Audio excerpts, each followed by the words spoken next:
just make my case. Drops mic when I'm done. One more can I say? Not bite, turn my tongue. I don't like the taste. I'm on in the morning. I own my opponent. I'm always in the zone. Need a zone, out of zone. And then we could get it poppin'. Pick the topic if you want to skip and share. Let's skip that hoppin'. Took these sports and made it poppin'. All right. Undisputed. Welcome to Undisputed. We are live from LA. I'm Jenny Taft here with Shannon Sharp. Good morning. How we doing? Hey, Skip. How we doing? Been drinking all night? Skip, man, I can only imagine what 2020 is going to be like. Yep. Because 2019 is going out with a bang. Oklahoma got the doors beat off them. Your Cowboys missed the playoff. Yeah. Poor Tom and LeBron James. Yeah. AP decade man of the decade. Oh, that was a joke. Don't do this, Skip. Yeah, that's so unbecoming to you, Skip. I mean, do you remember that guy, Tom Brady? What about him? Quickly we forget. And they said the voting was a landslide. By the way, I need some of that over here. Because, wait, we have breaking news. The Cowboys just accepted a bid to the Alamo Bowl. They're going to play in the Alamo Bowl. They're going nowhere. I need some Hennessy. Oh. Let me smoke some. You want to Yeah. Sure, It'll be my share first ever. at this point. Ernestine gonna lock the door. You can't be able to come in. How you doing though, Skip? You good? You gonna, hold on. Are you gonna be nice today? Are you gonna be? Okay. As long as I can get Jason Garrett fired by the end of the show, I will be happy. All right. Well, you're celebrating. We have so much to get to today. Did Tom Brady and the Patriots blow their chances at returning to the Super Bowl? And does Jerry need to fire Jason Garrett? Because this guy, he's got a lot to say. But first, we're going to look at how the NFC East wrapped up. Tied heading into the fourth quarter, the Eagles were able to pull out the win over the Giants and clinch the division yesterday. The Philly win made the Cowboys' 47-16 blowout victory over the Redskins mean nothing, as Dallas will be watching the playoffs from home after a hot start to the season that ended with them dropping 4 of their last 6 games, and we've been living it around here with that one. Shannon, what is your biggest takeaway from how the NFC East played out? Played out how I thought it was, Skip. Oh, really? You predicted this? Yes. Oh, 9-7 to 8-8. Well, yeah, you remember at the beginning of the season, I said that best case scenario, Skip Bayless, you'll be 9-7. I said, but I'm thinking 8-8, but you're not making the playoffs. We put 5 cases on it. I lost. You got it. Skip, look, even when my team lost to Miami, and you say, give it up, it's over. I said, Skip, you guys will do Cowboys things. You're not making the playoffs because you're the Cowboys, and I told you that. The reason why the Eagles were able to do and overcome this, because the structure, top to bottom, let's start with ownership. Jeffrey Lurie does a better job of running the Eagles than Jerry Jones doing the Cowboys. Now, it's a bigger brand. Hell, I could run the Cowboys and make $275 million. Jerry runs it, makes $350. That's neither here nor there. The coach, I believe Dougie P is a better coach than Garrett. Now, don't do that, Skip. You say Dougie prediction. You called it, what'd you say? The book he wrote, he called it Fearless. What'd you say? Fearful? Yeah, fearful. Okay. Yeah. And last but not least. Tell me when it's my It's not your turn just yet, Skip. The last but not least, Skip, the reason why talent evaluators in the beginning, in the middle, and at the very end has said, walk it to him, Wentz. Carson Wentz is a better quarterback than Dak Prescott, was on full display yesterday.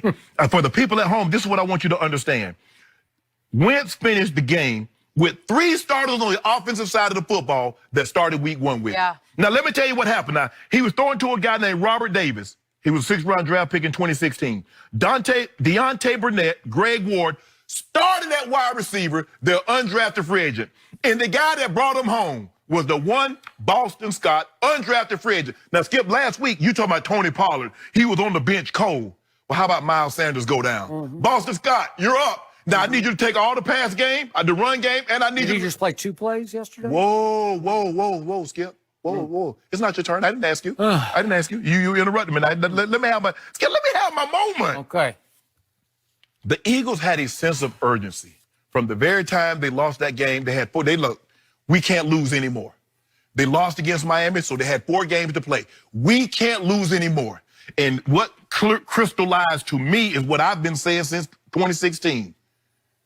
One team got exemplary quarterback play throughout the last month of the season. That's one of the funniest things you've ever said on this show. You see, but guess what? I say that, and you might say, oh, it's funny, but guess where I'm going on Saturday? Guess where I'm going to be? Where? And guess where you going to be? Watching my team.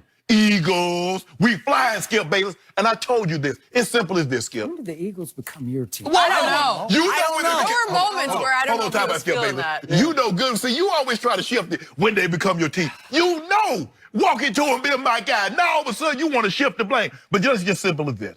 When you can finish the season without your top 3 receivers, your top tight end, your right tackle goes down 2 weeks ago, he's not playing.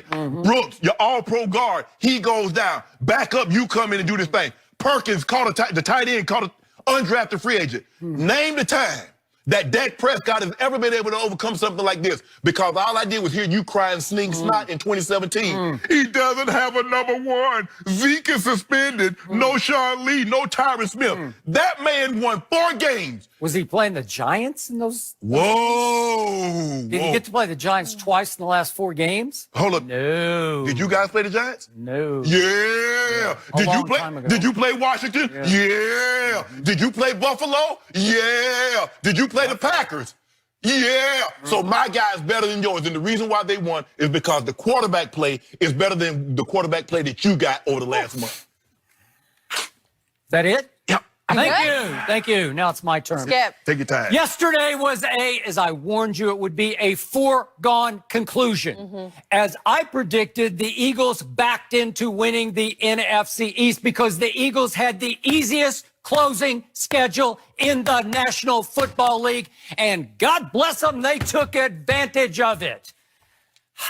I told you what was going to happen at Giants, but you said, no, don't be surprised if the Giants upset the Eagles. Baloney! The Giants are pathetic. They are 30th in the NFL in points allowed. That was a foregone conclusion. The Eagles yesterday could have beaten the Giants with their second team, which is pretty much, what they did, right? Danny Dimes is Danny Pennies when the money is on the line. Check it out. Saquon Barkley, you call him the best running back in football. You saw that. I see the most overrated running back in football, and I'm standing by it, and I've said it from the start. He's nothing but a luxury back. He'll give you 1 big run a game, and yesterday it was 68 yards to the house. What happened on the other 16 carries? How about 24 total yards? That's 1.9 yards per carry on all the other 16 carries from Saquon Barkley, who is not an every down between the tackles, establish the running game kind of running back. Completely overrated. But you got carried away by what Danny Dimes and Saquon Barkley did to the Redskins. They're even worse than the Giants. They're 3-13 they finished. They now have a new head coach as we speak, Ron Rivera, and they were 27th in the league in points allowed. They're pathetic. And I look at Carson Wentz. He brought them home with exemplary quarterback play. Yeah, he did. Baloney, he did. Look what it took.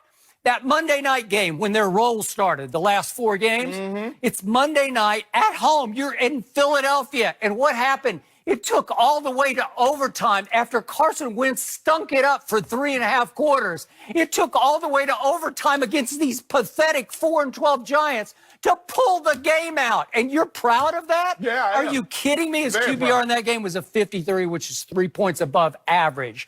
And then they went to Washington. What happened? Carson Wentz right on schedule, fumbled. He's like a slot machine. You just pull down the hammer and boom, the ball pops out. And the Washington Redskins recovered and boom, they went ahead 27-24 with a field goal.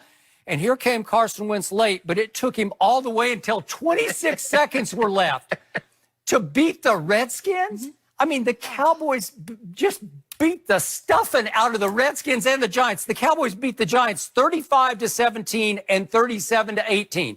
I told you yesterday the score would be 35-14, and it wound up 34-17. Sue me, I was a little bit off. But it's just predictable what's going to happen between the Eagles and the Giants, because the Giants and the Redskins were not only bad, but they were home for the holidays, both of them, except for that game against your Eagles. So look at what Carson Wentz did over his last 4 games. He got to take advantage of Dak Prescott when he could not even practice the week before the game and took a cortisone shot in his shoulder and then had to take a pain-killing shot before the game and a pain-killing shot at halftime and clearly was not himself in that game. And Carson Wentz managed to survive 17-9. Way to go. Beautiful. So his QBRs down the stretch were 53, 74, 61, 55. That's an average of 61. Again, this is scaled 0 to 100. So his average for the whole year was 63. So he was actually below average against the weakest closing schedule in the NFL. And you're over there gloating? Have another drink on me. Toast Carson Wentz. Way to go. Special. Okay, here's the thing. Special. You said his QBR was 53. What was this? All those low numbers. Yeah. What was his win total? Giants, you got to beat a 4-12 team twice, a 3-13 team once, and an 8-8 team once. That's your closing schedule. Congratulations, Eagles. Way to go. It was you. I should stand up. Give me a standing ovation. It was you and Jerry. I'm impressed, you know. It was you and Jerry that was leading the parade when you played those very Giants, the very Washington team in the beginning, and you said it. Now when the Eagles turned to play them, now they're terrible. But you didn't say that when the Cowboys beat them. I'm just talking about you gloating about how Carson Wentz finished the season. Really? Yeah. You barely pulled out a game against the Giants. You barely pulled out a game against the Redskins. You barely held off the Cowboys. And then you did what you should have done. You took care of business yesterday. But even then, I kept saying, get this over with, because I'm tired of being frustrated with the whole season. And I had to sit and watch your team struggle with the Giants for a whole half.